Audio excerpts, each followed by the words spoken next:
gbogbo ìràwọ̀ pátá ẹ wá gbọ́ ohun tó fẹ́ ṣẹlẹ̀ lọ́jọ́ tòní gangan tí ń ṣọjọ́ Thursday February 19 ọdún 2026 tá wà nù ẹ̀ yìí. Mo kí Ọlọ́run ọba mo ṣèbó Olódùmarè, ìbà kọ́dá ayé, ìbà ṣẹ̀dá ọ̀run, mo ṣe bọ Ọ̀rúnmìlà àtórí ẹni tí ò sunwọ̀n ṣe ẹlẹ́rìí ìpín tòun tàyàn mọ́, mojúbọ ọkùnrin mojúbọ obìnrin. Mo kí gbogbo ojú tó ń wò mí níbikíbi tí ẹ ti ń gbọ́ mi káàkiri àgbáńlá ayé. Ẹ̀yin tẹ̀ ń wò mí pátá ẹ bá ń share fídíò yìí, ẹ pín kó jẹ́ òwúrọ̀ àtàǹfààní fọ́pọ̀ ènìyàn. Ojú tẹ fi ń wò mí ò ní fọ́, bẹ́ẹ̀ ọwọ́ tẹ fi ń bá mi share rẹ̀ ẹ ní fi gbọ́mọ sí, ẹ sì ní fi gba lẹ́tà àbànújẹ́ láṣẹ Èdùmàrè. Ẹ̀yin oníràwọ̀ iná tó kọran yan Harris tàbí láàrin March 21 sí April 20. Ọ̀pọ̀ yín máa láàlà bóyá ṣáájú ọjọ́ tòní tàbí kẹ́ẹ̀ ní àṣálẹ́ ọjọ́ tòní. Àlàtẹ̀bá láì á ní ìtumọ̀ rere fún gbèsè ayé yín. Ọjọ́ tòní jọjọ́ tó ṣe é pé intuition yín máa lágbára, ẹ̀mí tó ń sọ sí yín lọ́kàn, ohun tó sọ sí yín lọ́kàn máa lágbára púpọ̀ tó ṣe é pé ẹ ní láti trust rẹ̀ rẹpẹtẹ kẹfínú tán ohun tó ń sọ sí yín lọ́kàn dáadáa. Ìkọ́kíkan tí ẹ bá rí tàbí tí ẹ bá fìlì lénìí tẹ bá kẹ́fín tẹ bá fura lé lórí lọ́jọ́ tòní ògidì ni o. Bẹ́ẹ̀ gẹ́lẹ́ náà lórí, bẹ́ẹ̀ lórí nǹkan tẹ bá rí nínú mi sí, bẹ́ẹ̀ gẹ́lẹ́ lórí kẹ má wulẹ̀ dá ọ̀tẹ̀. Ọjọ́ tòní ẹ try láti ṣe àwọn kankan bíi sàárà tàbí ṣe kankan láti múná ọmọlàkejì dùn. Ọjọ́ tòní jọjọ́ tó ṣe é pósú dára kẹ create time láti ṣe prayer lọ́jọ́ tòní. Prayer tẹ bá ṣe ó ṣe é ṣe kó dìtẹ́wọ́gbà lọ́jọ́ tòní o. Pàápàá ẹ pray, ẹ ṣàdúrà fáwọn oore tuntun, bẹ́ẹ̀ sì ni kẹ́ tún ṣàdúrà lórí àwọn ìgbésẹ̀ tẹ́ ń gbé àti new phase of life tẹ́ tún wọ̀ yìí, ayé tuntun tẹ́ tún wọ̀ yìí, kẹ́ ṣe prayer lé lórí kí gbogbo àsìkò yìí kó dára, kó jẹ́ ìtárọ̀ yìí lọ́rùn. Ẹ ṣòtítọ́ ẹ ṣòdodo láwùjọ àwọn ènìyàn, ẹ má kánjú ju bó ṣe ẹ lọ lórí ohunkóhun, ẹ wà smart, ẹ gbájúmọ́ ohun tó ṣe kókó fún yín láti mójútó lákòókò tó tọ́ àtàkókò tó yẹ. Kẹ́sì má ṣe ṣèlérí ohun tẹ́lẹ̀ mú ṣe fẹ́nikẹ́ni lénìí. Aago 2 ní ọ̀sán sí aago 4 ní ọ̀sán jí àkókò. Èyí tó dára jù fún yín tí ń ṣe lucky hour fún yín lénìí tí kọlọ green sì jẹ́ kọ́lọ̀ èyí tó dára jù fún yín láti wọ̀ láṣọ ní ọjọ́ tòní. Ẹ̀yin oníràwọ̀ erùpẹ̀ alámọ̀ Taurus tàbí láàrin April 21 sí May 20. Ọjọ́ tó dára lọ́jọ́ tòní jẹ́ opportunity tuntun ó lè wáyé látọ̀dọ̀ ọ̀rẹ́ kan lọ́jọ́ tòní tó sì máa ràn yín lọ́pọ̀ púpọ̀. Ọjọ́ tó ṣe é pé ẹ̀yin àti àwọn olólùfẹ́ yín àtàwọn ọ̀rẹ́ yín àwọn yín máa gbalẹ̀ fún ìdùnnú àti ìfẹ́ rẹpẹtẹ tó sì jẹ́ pé ó ṣeé ṣe kí ẹ come across àwọn opportunity kan lójijì tó sì jẹ́ pé ìmáa bí kínú yín dùn á bí kẹrẹ́rìn músẹ́. Ọjọ́ tòní jọjọ́ tó ṣe é pé ẹ lè fi plan kan tuntun tàbí àwọn activity tuntun pẹ̀lú ènìyàn kan tó ṣe é pé ẹ nífẹ̀ẹ́ sí tí ẹ fẹ́ràn àbí kẹ́ dànkọ́ pọ̀ pẹ̀lú èèyàn lọ́jọ́ tòní. Ohun tẹ bá dàpọ̀ yẹn á bí rere. Ẹ̀yin tẹ́ sì ń ṣiṣẹ́ yìn tíìmù náà ẹ máa ráǹfààní dáadáa lọ́jọ́ tòní. Ẹ ní ìrẹ̀lẹ̀, ẹ fọgbọ́n àtòyé tó lọ́ fún yín ṣe ohunkóhun kẹ́ sì ṣe dáadáa sáwọn èèyàn lénìí pẹ̀lú. Aago 10 láàárọ̀ sí aago 11 láàárọ̀ jí àkókò. Èyí tó dára jù fún yín tí ń ṣe lucky hour fún yín lénìí tí kọlọ green sì jẹ́ kọ́lọ̀ èyí tó dára jù fún yín láti wọ̀ láṣọ ní ọjọ́ tòní. Ẹ̀yin oníràwọ̀ afẹ́fẹ́ aláwàdà Gemini tàbí láàrin May 21 sí June 21. Ọjọ́ tó dára lọ́jọ́ tòní jẹ́ ọjọ́ oríire ló jẹ́ pẹ̀lú. Ọ̀pọ̀ yín máa ní nǹkan tó ṣe é pé a máa fún yín ní ìrètí láyé iṣẹ́. Ẹ fìlì bí ìgbà pé ìgbésí ayé yín pàápàá ọ̀rọ̀ iṣẹ́ yín dàbí ìgbà pé ó ti ń yí padà lásìkò yìí tó sì jẹ́ pé ẹ máa ní nǹkan rẹpẹtẹ tẹ́ fẹ́ mójútó lọ́jọ́ tòní. Ẹ gbìyànjú láti rí dájú pé ẹ procrastinate, ẹ fi nǹkan tó yẹ kẹ́ ṣe lénìí ẹ fi dọ́là rárá. Ẹ ò lè rí dájú pé ẹ ṣe gbogbo nǹkan tó yẹ kẹ́ ṣe pẹ̀lú ọgbọ́n àti òye àti ìfaradà àti fífarasìn fún iṣẹ́. Gbogbo eléyìí máa ràn yín lọ́wọ́. Tẹ́ bá ṣiṣẹ́ yín dáadáa lásìkò yìí, tẹ́ ṣe lọ́nà tó gbà dára, ẹ máa enjoy dáadáa lọ́jọ́ iwájú, ẹ máa jèrè rẹ̀ dáadáa lọ́jọ́ iwájú. Ẹ ṣàwọn kan tá mú kí inú yín dùn káyọ̀ yín kún. Ẹ tẹpá mọ́ṣẹ́ lénìí kí ẹ wà positive minded lórí ohunkóhun. Aago 6 ní ìrọ̀lẹ́ sí aago 7 ní àṣálẹ́ jí àkókò. Èyí tó dára jù fún yín tí ń ṣe lucky hour fún yín lénìí tí kọlọ dark green sì jẹ́ kọ́lọ̀ èyí tó dára jù fún yín láti wọ̀ láṣọ ní ọjọ́ tòní. Ẹ̀yin oníràwọ̀ omi agbára Cancer tàbí láàrin June 22 sí July 22. Ọjọ́ tó dára lọ́jọ́ tòní jẹ́ o. Ọ̀pọ̀ yín ẹ máa wà lórí ìrìn báyìí o, orí ìrìn báyìí lẹ máa wà lọ́jọ́ tòní. Ọ̀pọ̀ yín á máa travel bóyá fún ìdí kan àbí ìdí kejì. Ọjọ́ tòní jọjọ́ oríire fún yín o tó ṣe é pé gbogbo nǹkan máa lọ bó ṣe yẹ kó lọ fún yín. Kódà ẹ máa tún wà very brilliant tọpọlọ yín máa tún jí pépé dáadáa lọ́jọ́ tòní tí yóò sì ní jẹ́ kí nǹkan kan le láti ṣe fún yín lọ́jọ́ tòní. Ìbàjẹ́ṣẹ́ kan ní ìrọ̀rùn báyìí òun lẹ́ fi mójútó tó ṣe é pé ọjọ́ tòní tún jọjọ́ tó ṣe é pé ẹ máa kó àwọn ìdí àtuntun látọ̀dọ̀ àwọn ènìyàn tẹ́ẹ̀tù máa fi ṣe ìtọ́nà fún ìgbésí ayé yín tá sì ràn yín lọ́wọ́. Ẹ ní ìrètí pé gbogbo nǹkan máa dá, ẹ wà positive kẹ́ ṣe dáadáa sáwọn èèyàn. Aago 12 ní ọ̀sán sí aago 1 ní ọ̀sán jí àkókò. Èyí tó dára jù fún yín tí ń ṣe lucky hour fún yín lénìí tí kọlọ brown sì jẹ́ kọ́lọ̀ èyí tó dára jù fún yín láti wọ̀ láṣọ ní ọjọ́ tòní. Ẹ̀yin oníràwọ̀ iná tó gbóná rí Leo tàbí láàrin July 23 sí August 22. Ọjọ́ tó dára lọ́jọ́ tòní jẹ́ ọjọ́ tòní á ṣe yín bí ìgbà pé ìgbésí ayé yín ti fẹ́ yí padà, ó ti fẹ́ dọ̀tun. Ẹ máa fìlì bí ìgbà pé dàgbé nǹkan ti ń yí padà lásìkò yìí.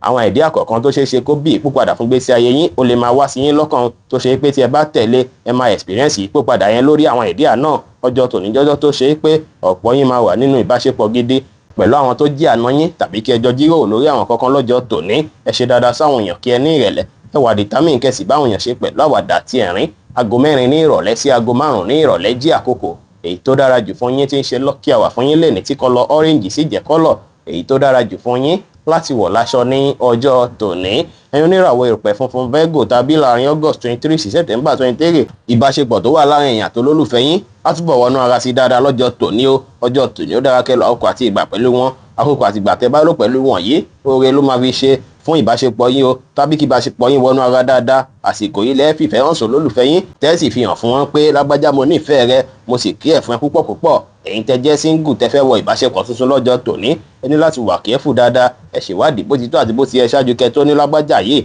mo máa fẹ́ lágbájá yìí tèmi ni kó jẹ́. ọjọ́ ìfẹ́ gangan lọ́jọ́ tòní jẹ́ fẹ́yìn tẹ́ ń lò ràwọ̀ yìí látàrí ń pé olólùfẹ́ yín gan ó ṣeé ṣe kí wọ́n ṣe nǹkan tá mú kí ni dùn wọ́n lè fún yín lẹ́bùn tàbí kí wọ́n surprise yín lọ́jọ́ tòní ẹ enjoy ara yín dáadáa lọ́jọ́ tòní o. ẹ ṣàwọn nǹkan tá mú kí inú yín àti inú olólùfẹ́ yín dùn lọ́jọ́ tòní ẹ má jẹ́ kára yín ju bó ṣe yẹ lọ kẹsì wá ṣe dáadáa sáwọn èèyàn dára. aago 11 láàárọ̀ sí aago 12 ní ọ̀sán jí àkókò èyí tó dára jù fún yín tí ń ṣe lucky hour fún yín lẹ́ni tí kọ́lọ̀ peach sì jẹ́ kọ́lọ̀ èyí tó dára jù fún yín láti wọ̀ láṣọ ní ọjọ́ tòní. ẹ̀yin oníràwọ̀ afẹ́fẹ́ má rí mi fún Libra tàbí láàrin September 24 sí October 23 ọjọ́ tó dára lọ́jọ́ tòní jẹ́ ó ṣeé ṣe kí ẹ máa plan fáwọn nǹkan tuntun tàbí kí ẹ máa ṣàwọn àtúnṣe kan nù gbèsè ayé yín. gbígbé ìgbésí ayé yín yẹ̀wò lọ́jọ́ tòní àti ṣíṣàríwòye sí lórí ìgbésí ayé yín ó jẹ́ nǹkan tó ṣe é pé ó dára púpọ̀ kẹ́ ṣe lọ́jọ́ tòní. ẹ máa tiraka láti ṣàwọn kankan láti rí dájú pé ẹ fix ìgbésí ayé yín kí ìgbésí ayé yín lè rí bí ẹ ti ṣe ń fẹ́ gangan. ẹ tẹ̀lé àwọn wíṣì yẹn àwọn nǹkan tẹ̀ ń gbà lérò yẹn tẹ̀lé èyí máa bí nǹkan dáadáa fún yín á bí kẹ́ ṣàṣeyọrí lọ́jọ́ iwájú. tí iṣẹ́ tuntun bá wá yọjú lọ́jọ́ tòní àbí táàsì tuntun ẹ rí dájú pé ẹ ṣiṣẹ́ lé wọn lórí kẹ́ má ṣe fi wọ́n dọ̀là rárá ẹ gbájúmọ́ wọn dáadáa kẹ́ tẹpá mọ́ṣẹ́ ẹ fètò sí nǹkan yín kẹsì pọ́gbọ́n àtòyé tó lọ fún yín mójútó ohunkóhun pẹ̀lú. aago 10 láàárọ̀ sí aago 11 láàárọ̀ jí àkókò èyí tó dára jù fún yín tí ń ṣe lucky hour fún yín lẹ́ni tí kọ́lọ̀ lime green sì jẹ́ kọ́lọ̀ èyí tó dára jù fún yín láti wọ̀ láṣọ ní ọjọ́ tòní. ẹ̀yin oníràwọ̀ omi tútù Scorpio tàbí láàrin October 24 sí November 22 ọjọ́ oríire gbà lọ́jọ́ tòní jẹ́ o. nǹkan máa lọ dáadáa níbi iṣẹ́ ni àti láyìíká ilé kò ní fi bẹ́ẹ̀ sí ìṣù rẹpẹtẹ rárá. bẹ́ẹ̀ ṣe ń ṣiṣẹ́ àti bẹ́ẹ̀ ṣe ń ṣe ohunkóhun lọ́jọ́ tòní á jẹ́ èyí tó máa táwọn ènìyàn lọ́rùn púpọ̀. kò ní sí ìnira lórí ohunkóhun tí ẹ bá ń ṣe tó ṣe é pé gbogbo nǹkan tẹ bá ṣe pátá lẹ̀ sì máa ṣe bó ti tó àti bó ti yẹ. ẹ máa ṣàyìn dáadáa lọ́jọ́ tòní àwọn èèyàn máa nífẹ̀ẹ́ yín gẹ́gẹ́ bí ọmọ tuntun lọ́jọ́ tòní ni. ẹ wà focus ẹ wà determine ẹ tẹpá mọ́ṣẹ́ lè ní láàyè iṣẹ́ kẹ́ ṣe dáadáa sáwọn èèyàn pẹ̀lú. aago 3 ní ọ̀sán sí aago 4 ní ọ̀sán jí àkókò èyí tó dára jù fún yín tí ń ṣe lucky hour fún yín lẹ́ni tí kọ́lọ̀ góòdù sì jẹ́ kọ́lọ̀ èyí tó dára jù fún yín láti wọ̀ láṣọ ní ọjọ́ tòní. ẹ̀yin oníràwọ̀ inú àtùpà Sagittarius tàbí láàrin November 23 sí December 22 inú lẹ́yìn ó ṣeéṣe kí ìpòpadà kan wáyé lé lórí o. látàrí pé ó ṣeéṣe kó máa ṣe yín bí ìgbà pé kí inú lẹ́yìn kó tó tuntun kó tún jọjú tẹ́ máa fẹ́ ṣe níṣe tó ṣe é pé táwọn àlejò kan bá dé wá wò pé inú ilé lágbájá dára inú ilé lágbájá sunwọ̀n. ọjọ́ tòní ọ̀rọ̀ fámílì tàbí ọ̀rọ̀ inú lẹ́yìn yẹn gangan ló máa wà lọ́kàn yín ló máa jẹ́ nǹkan tẹ́ máa fálẹ̀ mọ́ dáadáa lásìkò yìí. ọ̀pọ̀ yín ó ṣeé ṣe kí ẹ ṣàwọn nǹkan tuntun kan nítorí èèyàn kan nínú màlẹ́bí lọ́jọ́ tòní ó ṣeé ṣe kí nǹkan tuntun náà lè fẹ́ ná yín ní owó díẹ̀. ọjọ́ tòní ẹ má sùn láì tọ́ mọ́ sùn rárá ẹ má dá sọ́rọ̀ tí wọ́n pè yín sí àbẹ́ tí ó kàn yín ẹ ní ìrẹ̀lẹ̀ kẹ́ ṣe dáadáa sáwọn èèyàn. gbogbo pílánì yín pátá àwọn kan tẹ̀ ń ṣe pátápátá ẹ pamọ́ láṣìírí kó lè ṣeé ṣe láṣeyọrí fún yín. aago 2 ní ọ̀sán sí aago 3 ní ọ̀sán jí àkókò èyí tó dára jù fún yín tí ń ṣe lucky hour fún yín lẹ́ni tí kọ́lọ̀ light yellow sì jẹ́ kọ́lọ̀ èyí tó dára jù fún yín láti wọ̀ láṣọ ní ọjọ́ tòní. ẹ̀yin oníràwọ̀ erùpẹ̀ lérúkú Capricorn tàbí láàrin December 23 sí January 19 ọ̀rọ̀ sísọ yín òun ni okun yín òun sì ní ìgbàlá yín lọ́jọ́ tòní. ọjọ́ tòní ẹ máa lo ọ̀rọ̀ sísọ láti fi bólódùmarè sọ̀rọ̀ láti fi bẹ́lẹ̀dá yín sọ̀rọ̀ lọ́jọ́ tòní láti fi pàṣẹ oríire sínú ìgbésí ayé yín àsìkò yìí dára púpọ̀ láti fi pàṣẹ nǹkan dáadáa tẹ̀ ń fẹ́ sínú ìgbésí ayé yín o. ọjọ́ tòní ẹ gbọ́dọ̀ jìnnà sí pàǹṣẹ ìpè fún yàn ẹ má ṣe ìpè fún yàn ẹ sì má ṣe gégùn fún yàn rárá. gbogbo nǹkan wọ̀nyí ó ṣeé ṣe kó wá sí ìmúṣẹ. ẹ sọ̀rọ̀ tó da jáde lẹ́nu ẹ sì pa gbogbo pílánì yín mọ́ ẹ háìdì pílánì yín pátápátá ẹ fẹ̀rẹ̀ músẹ́ sẹ́nu ara yín látara ṣíṣe àwọn nǹkan tó ṣe é pé á mú kí inú yín dùn káyọ̀ yín kún. ọjọ́ tòní ẹ báwọn èèyàn sọ̀rọ̀ tó nítumọ̀ dáadáa bá ṣe é pẹ́ sí ń wòye sí ń pé bóyá ẹ fẹ́ báyàn kan sọ̀rọ̀ bóyá fún ìrànlọ́wọ́ kan àbí méjì látijọ́ mẹ́ta àsìkò ìdára láti ṣe bẹ́ẹ̀ látàrí pé ó ṣeé ṣe kẹ́ rí ìrànlọ́wọ́ yẹn tàbí kẹ́ rí àánú yẹn gbà. ẹ báwọn èèyàn sọ̀rọ̀ pẹ̀lú ìfẹ́ ẹ bá wọn ṣe pẹ̀lú àwàdà àti ẹ̀rín kí ẹ sì fi ìgboyà mójútó ohunkóhun pẹ̀lú. aago 1 ní ọ̀sán sí aago 2 ní ọ̀sán jí àkókò èyí tó dára jù fún yín tí ń ṣe lucky hour fún yín lẹ́ni tí kọ́lọ̀ yẹ́lò sì jẹ́ kọ́lọ̀ èyí tó dára jù fún yín láti wọ̀ láṣọ ní ọjọ́ tòní. ẹ̀yin oníràwọ̀ afẹ́fẹ́ oníbínú Aquarius tàbí láàrin January 20 sí February 19 enjoy ara yín dáadáa lọ́jọ́ tòní o, látàrí pé àsìkò yìí ó ṣeé ṣe kí ẹ máa náwó lórí àwọn kankan tó ṣe é pé nǹkan tuntun ni tàbí nǹkan tó ṣe é pé kò wọ́pọ̀ fún yín láti máa náwó lé lórí. Bákan náà sì rí ẹ máa fi lè bí ìgbà pé owó ti dé, ọlá ti dé, ìfọ̀kànbalẹ̀ tí ń bọ̀, látàrí pé àwọn kankan rere kan á máa wọlé fún yín láwọn ọ̀nà tẹ́rọ kan àti bí tẹ́ẹ̀rọ kan.